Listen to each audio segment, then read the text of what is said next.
But now the distant spot and hour were close. Unknowing, she had neared her nameless goal. Pale waters ran like glimmering threads of pearl. A sigh was straying among happy leaves, cool, perfumed, with slow pleasure-burdened feet, faint, stumbling breezes faltered among flowers. The white crane stood a vivid, motionless street. Peacock and parrot jeweled soil and tree. The dove's soft moan enriched the enamored air, and far-winged wild drakes swam in silvery pools.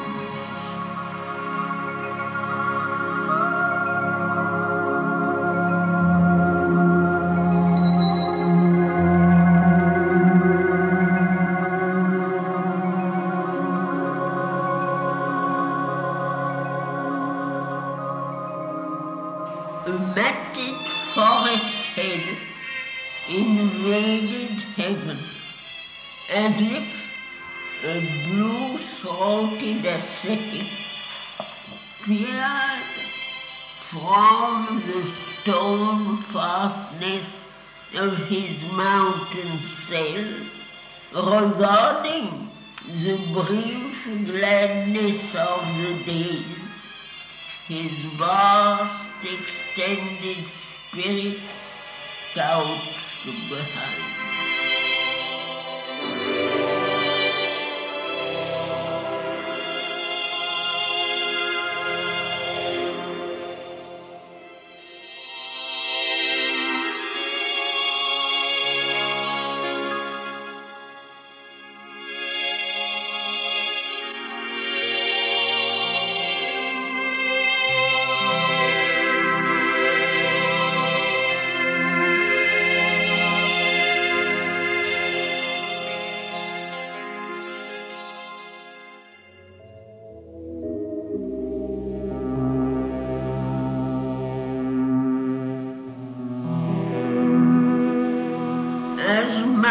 The soul on nature's background limned stand out for a moment in a house of dream, created by the ardent breath of life.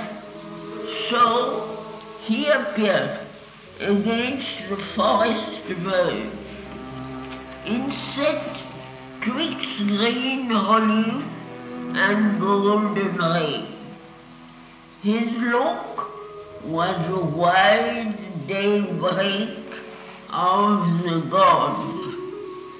His head was a youthful rishi's touched with light.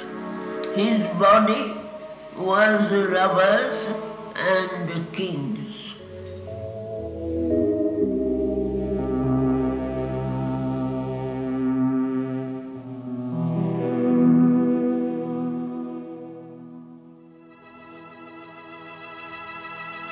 At first, her glance that took life's million shapes impartially to people's its treasure house, along with sky and flower and hill and star, dwelt rather on the bright, harmonious sea. Her vision settled, caught, and all was changed. Her mind at first dwelt in ideal dreams and saw in him the genius of the spot, a symbol figure standing mid-earth's scene, a king of life outlined in delicate air.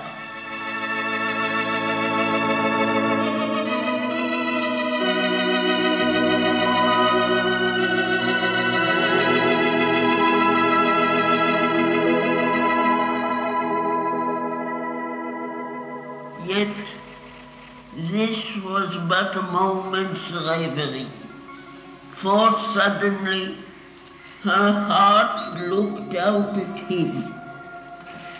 The passionate seeing used to thought cannot match, and knew one nearer than its own close stream, whose trampling fast wheels largely stumbling ceased.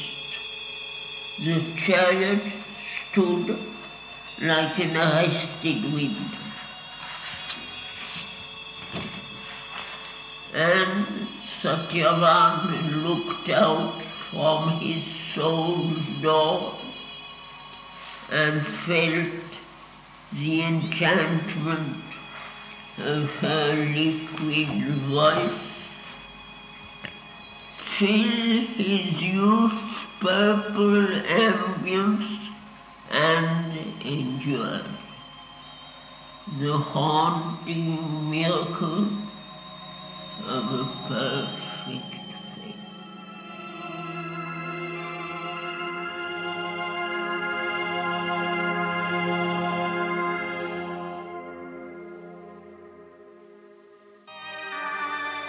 Mastered by the honey of a strange flower mouth, drawn to soul spaces opening round the brow, he turned to the vision like a sea to the moon, and suffered a dream of beauty and of change, discovered the aureole round a mortal's head, adored a new divinity in the sea.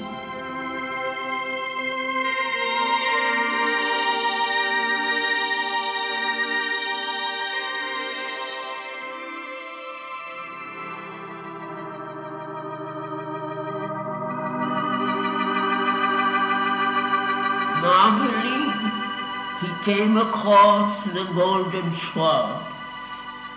Gaze met close gaze and clung in sight's embrace.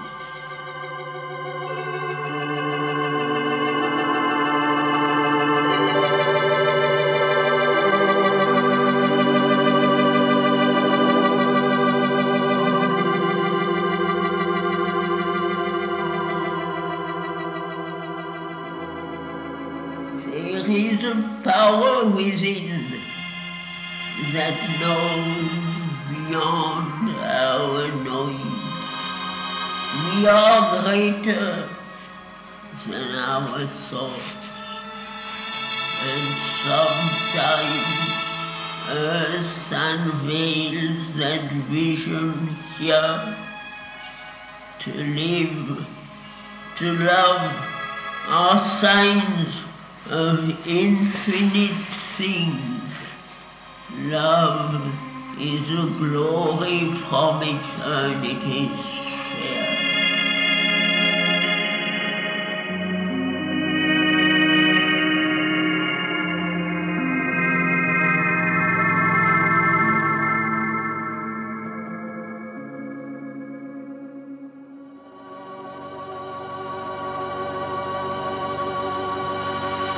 Thus, Satyavan spoke first to Savitri. How art thou named among the sons of men?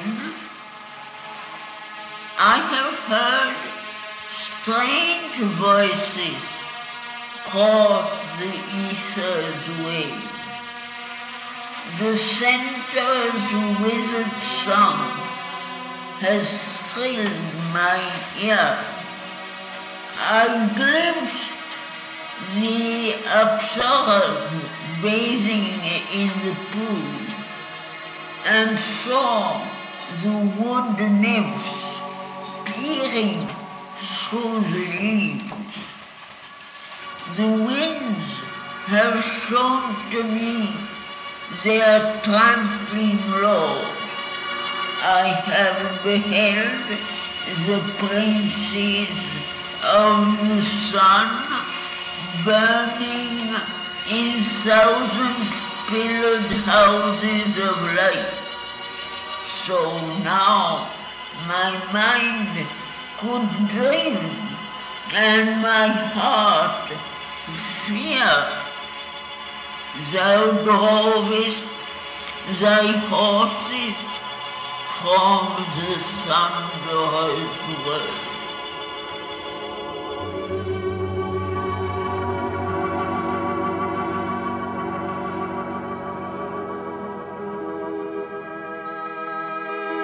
Musing, she answered, I am Savitri, Princess of Madra.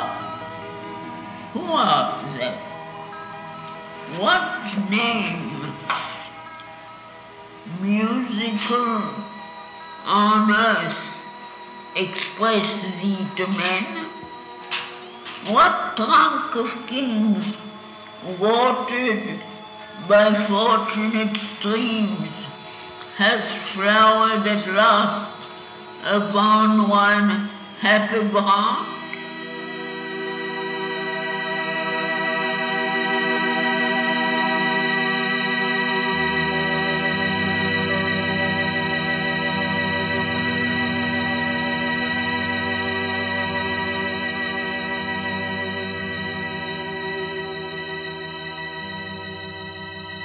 And Satyavan replied to Savitri, indeed, when yet his sight looked clear on life, King, you must see now once the Shalwa reign.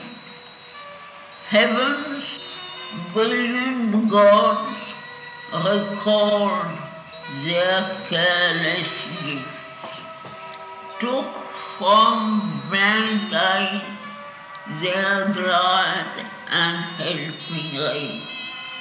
He sojourned in two solitudes, within and in the solemn realm of the wood. Son of that king, I, Satyavan, have lived content, for not yet of thee aware, in my high peopled loneliness of spirit.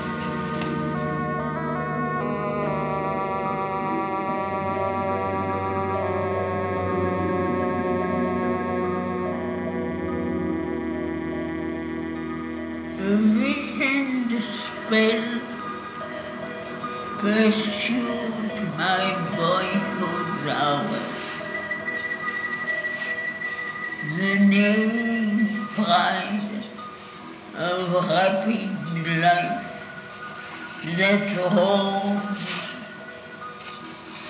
wind-maned through our pastures on my seeing moon, cast shapes of swiftness, trooping spotted deer. Against the westward sky became a song of evening to the silence of the soul. I caught for some eternal eye the sudden kingfisher flashing the darkling pool.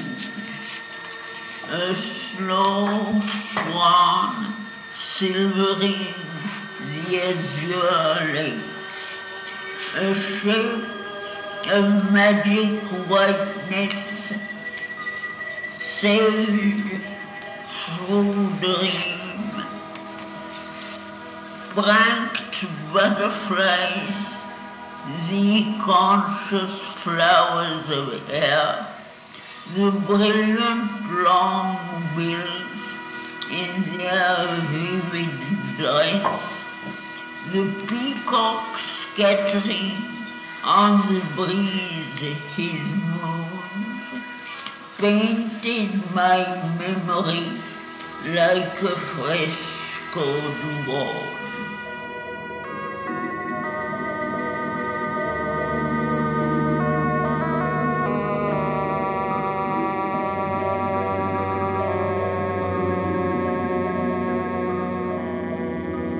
I glimpsed the presence of the One in all, but still there lacked the last transcendent power. I shall feel the world mother in thy golden limbs and hear her wisdom is thy sacred voice.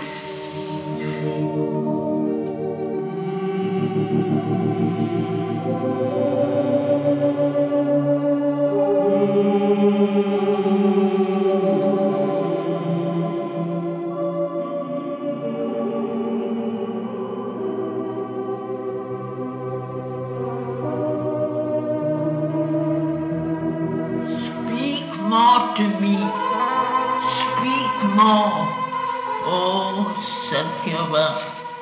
Speak of thyself and all thou art within.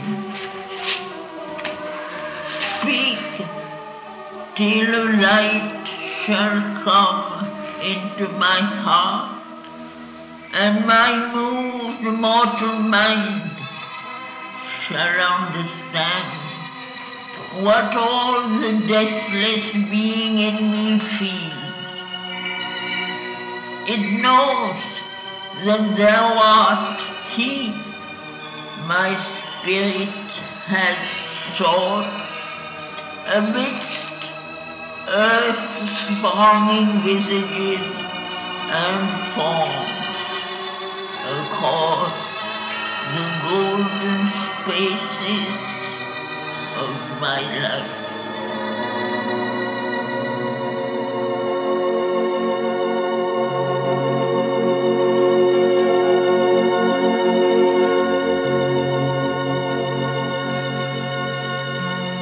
And Satyavan, like a replying harp to the insisting calling of a flute, answered her questioning and let stream to her his heart in many colored waves of speech. Oh, golden princess, perfect Savitri, wilt thou not make this mortal bliss thy sphere? Descend, O happiness, with thy moon gold feet, enrich earth's floors upon whose sleep we lie. O Satyavan, I have heard thee, and I know that thou and only thou art he. Then down she came from her high carven car, descending with a soft and faltering haste, her gleaming feet upon the green gold sward scattered a memory of wandering beings, and lightly pressed the unspoken desire of earth, cherished in her too brief passing by the soil.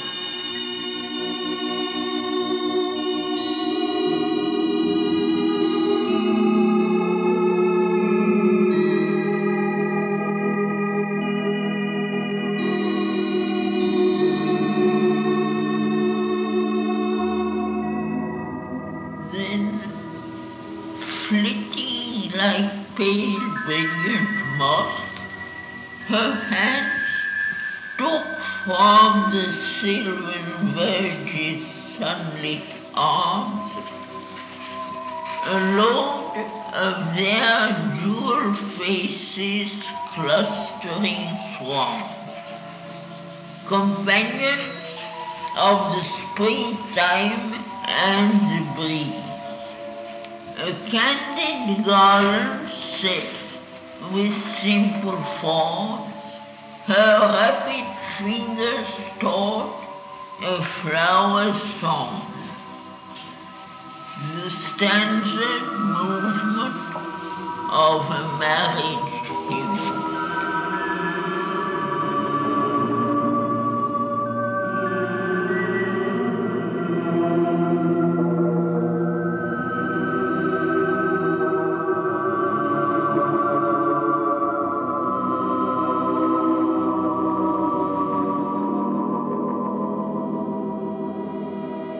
A sacrament of joy in treasuring palms, she brought flower symbols of her offered life.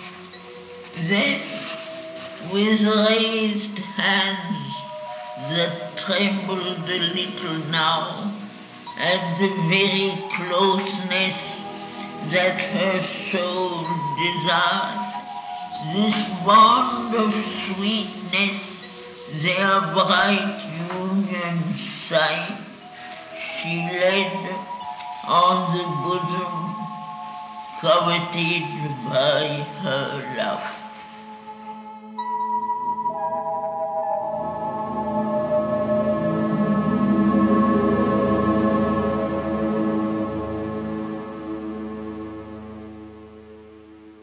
As if inclined before some gracious God who has out of his mist of greatness shown to fill with beauty his adorer's hours, she bowed and touched his feet with worshipping hand, and made her body the home of his delight. her beating heart, a remembrance of bliss.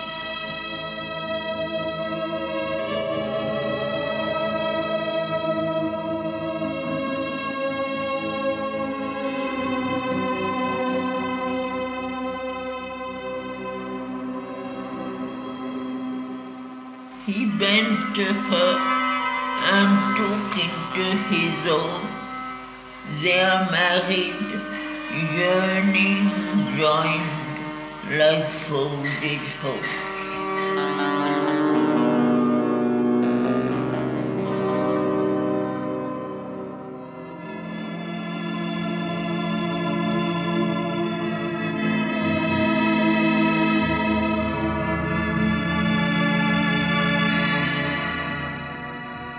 As if a whole ritual suddenly possessed with it to all he had been, became himself. An inexhaustible joy made his alone. He gathered all Savitri into his clasp.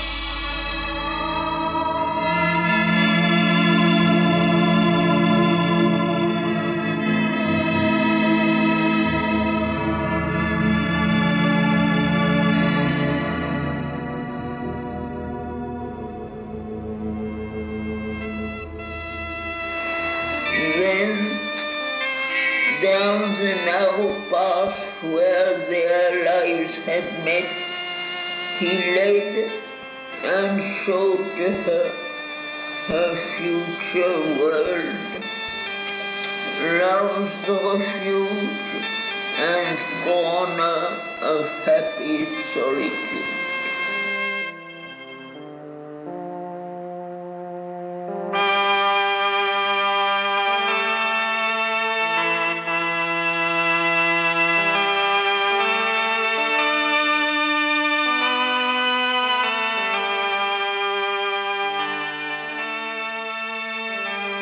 Once more she mounted on the carven car, and under the ardour of a fiery noon, less bright than the splendour of her thoughts and dreams, she sped, swift-reined, swift-hearted, but still saw in still lucidities of sights in a world.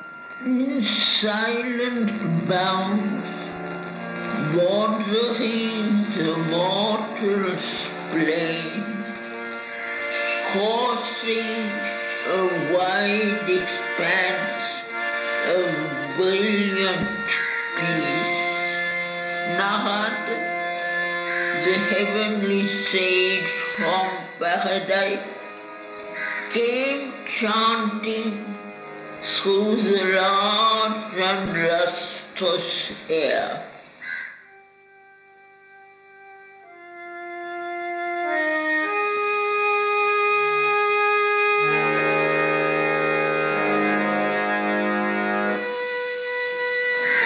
As might a lightning streak, a glory fell, nearing until the rapt eyes of the sage looked out from luminous cloud and strangely limbed, his face a beautiful mask of antic joy, appearing in light, descended where rose King Ashwapati's palace to the winds.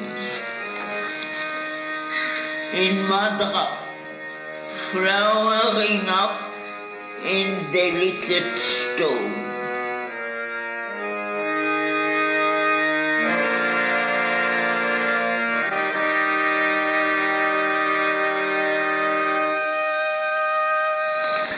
There welcomed him the sage and thoughtful king. At his side, a creature beautiful, passionate, wise, aspiring like a sacrificial flame, skyward from its earth seat through luminous air. Queen-browed, the human mother of Savitri.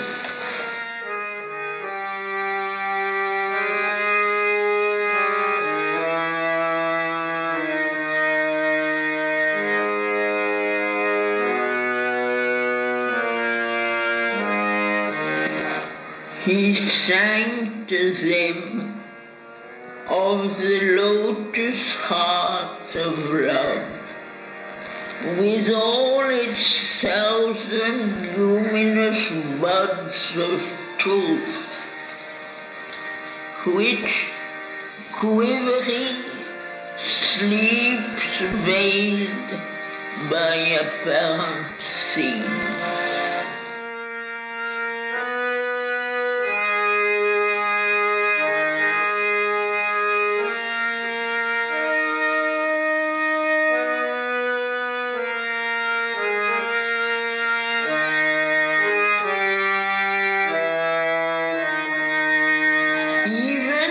As he sang, and rapture stole through earth's time and caught the heavens, came with call of hooves, as of her swift heart hastening, Savitri. Her radiant tread glimmered across the floor. She stood before her mighty father's throne. He flung on her his vast, immortal look. His inner gaze surrounded her with its light.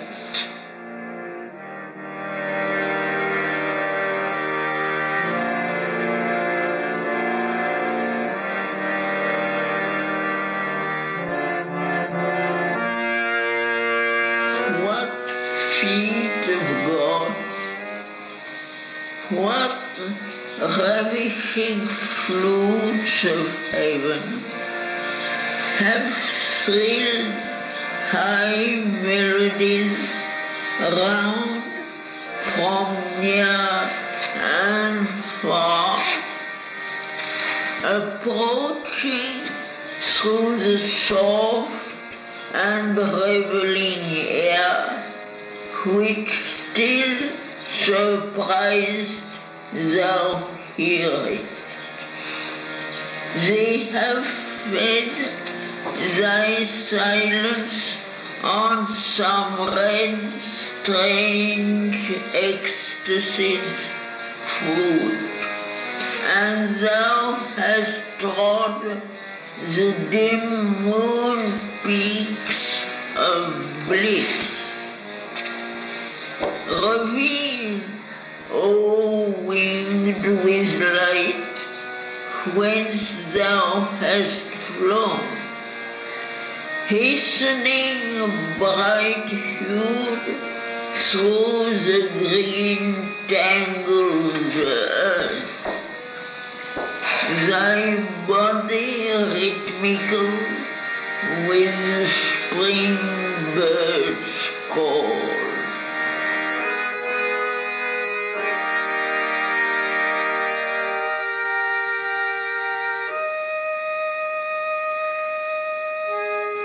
But Ashwapati answered to the seer, as grows the great and golden bounteous tree, flowering by Alakananda's murmuring way, where with enamored speed the waters run, lisping and babbling to the splendor of morn, and cling with lyric laughter around the knees of heaven's daughters, dripping magic rain, pearl bright from moon gold limbs and cloudy air. So are her dawns, like jeweled gleams of light. So casts she her felicity on men.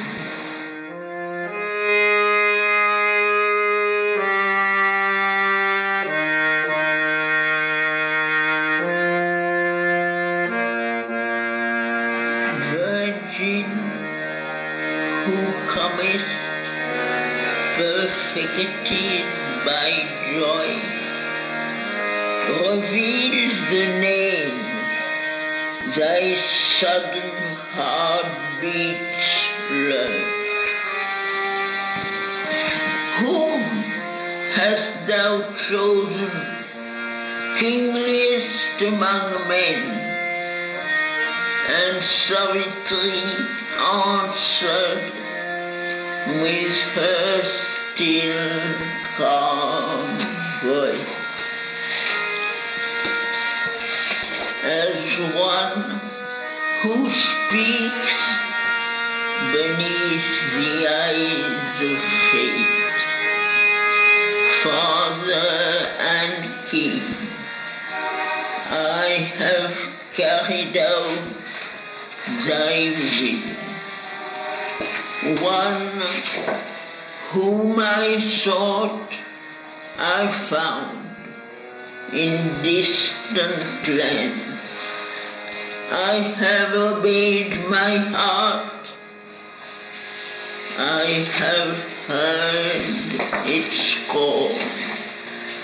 My Father, I have chosen.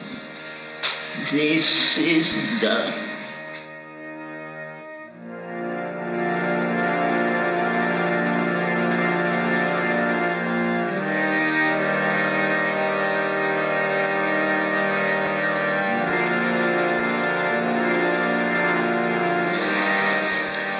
Astonished, all sat silent for a space. Then Ashwapati looked within and saw a heavy shadow float above the name, chased by a sudden and stupendous light.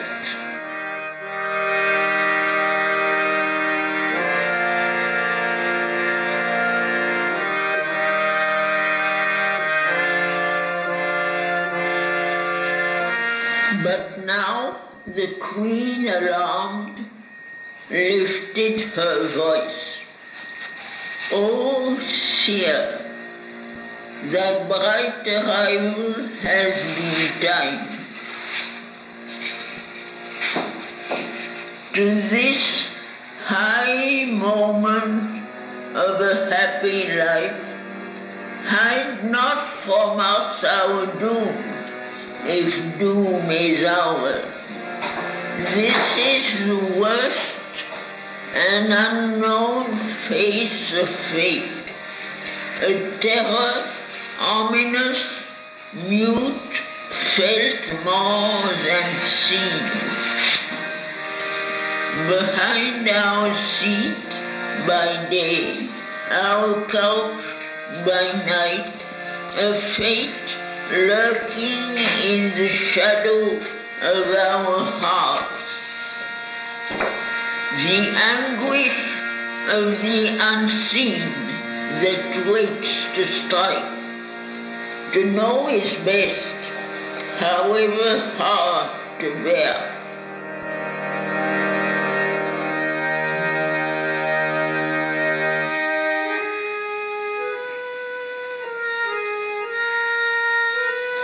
Then cried the sage, piercing the mother's heart,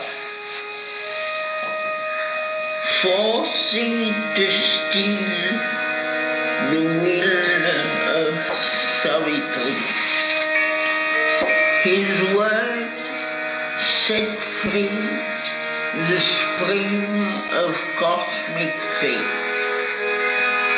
The truth thou hast to claim, I give to thee the truth.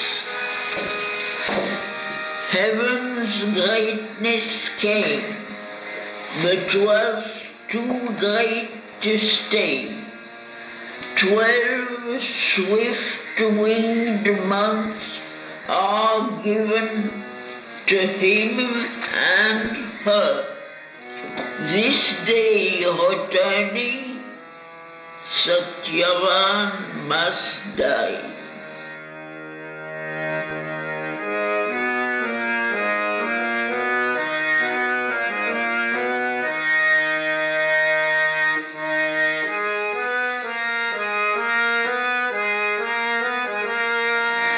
But the queen cried, vain then can be heaven's grace. Mounting thy car, go forth, O Savitri, and travel once more through the peopled lands. Plead not thy choice, for death has made it vain. But Savitri answered from her violent heart, once my heart chose, and chooses not again. The word I have spoken can never be erased. It is written in the record book of God.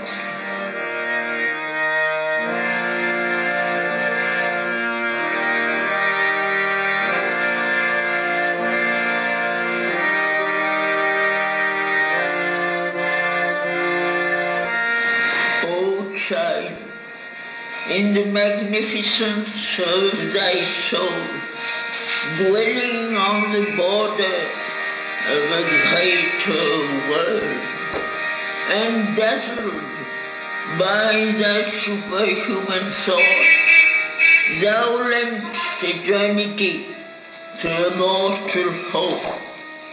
Thou who art human, think not like a god, for man below the god, above the brute, is given the calm reason as his guide. Leave not thy goal to follow a beautiful face.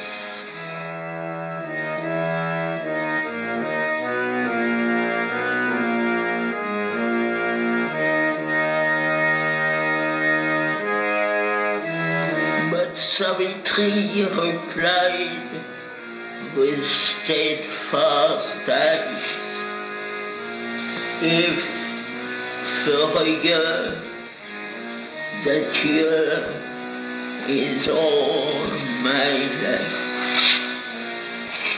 And yet I know this is not all my fate, only to live and love a while and die. For I know now why my spirit came on earth, and who I am, and who is I love.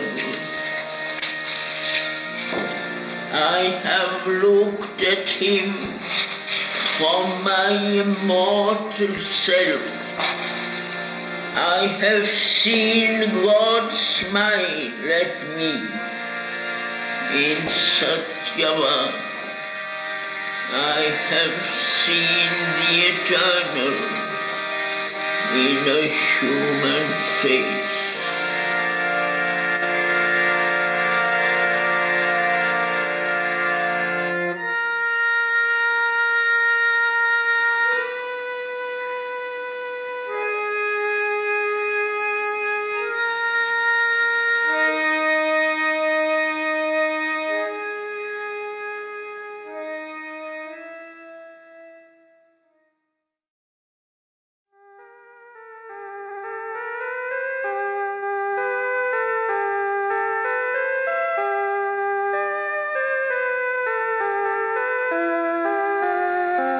Then, after a silence, Narad made a reply, tuning his lips to earthly sound. He spoke, implacable in the passion of their will, lifting the hammer of titanic toil, the demiurges of universal work, they shape with giant strokes their own. Their sons are marked with their enormous stamp of fire.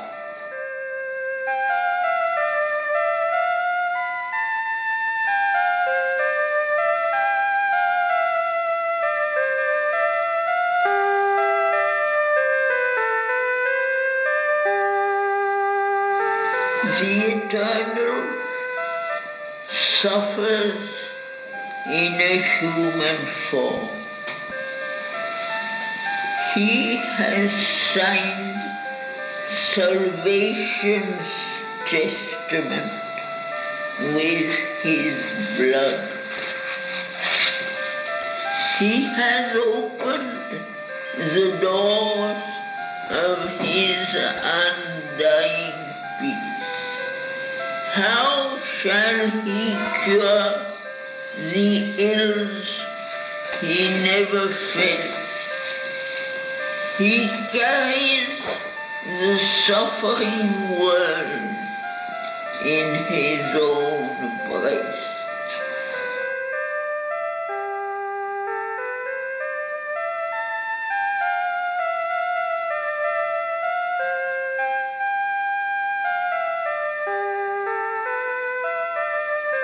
Hard is the world Redeemer's heavy task. He must enter the eternity of night and know God's darkness as he knows his Son. For this he must go down into the pit. For this he must invade the dolorous vast, imperishable and wise and infinite, he still must travel hell the world to save.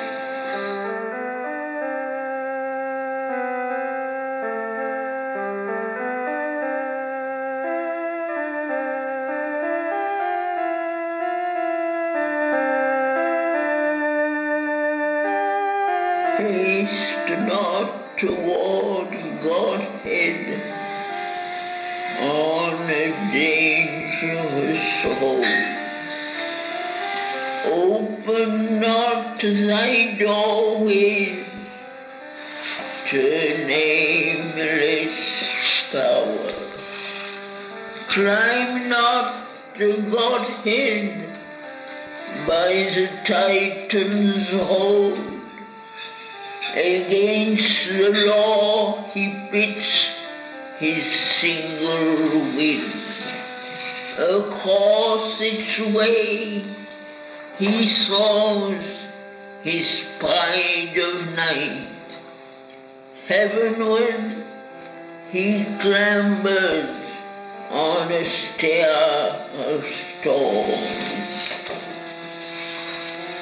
aspiring to live near the deathless sun.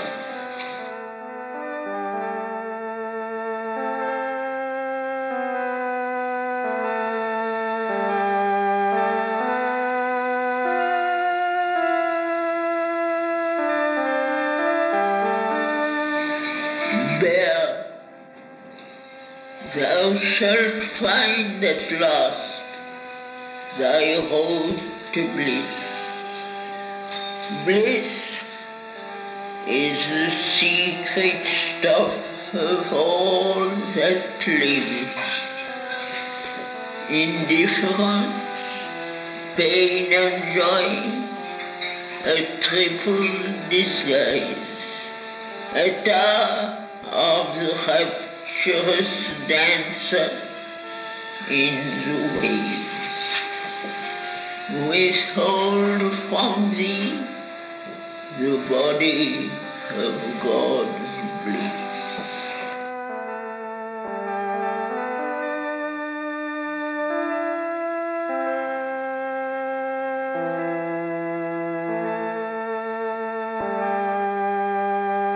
O mortal, who complains of death and fate, thou art thyself the author of thy pain.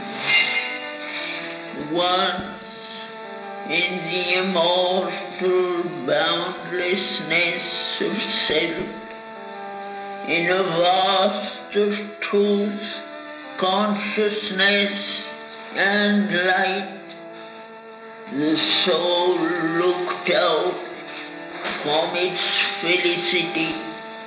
Then, curious of a shadow thrown by truth, it strained towards some otherness of self.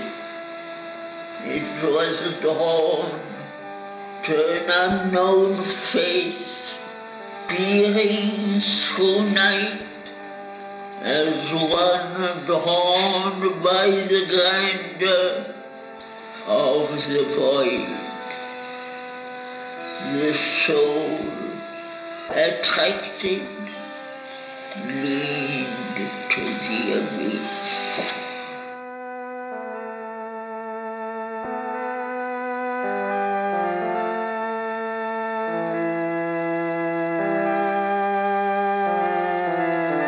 A huge descent began, a giant fall. For what the spirit sees creates a truth, and what the soul imagines is made of words.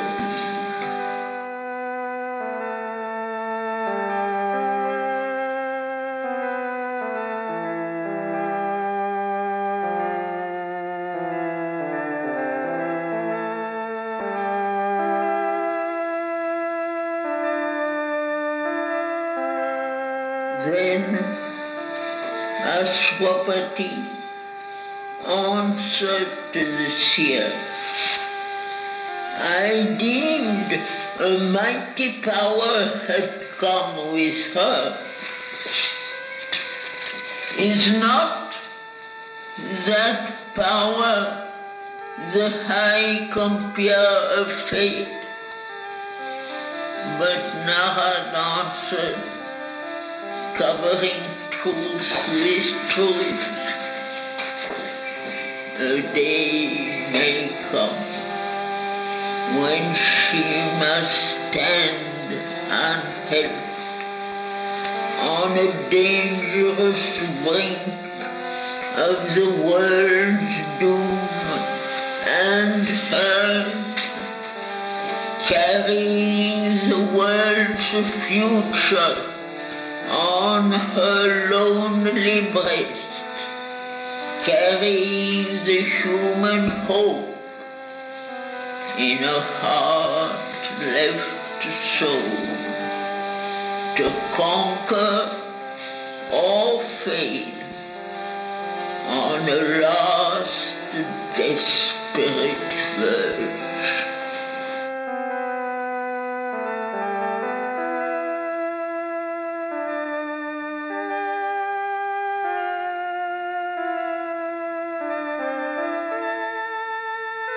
He spoke and ceased and left the earthly scene. Away from the strife and suffering on our globe, he turned towards his far-off blissful home, a brilliant arrow pointing straight to heaven.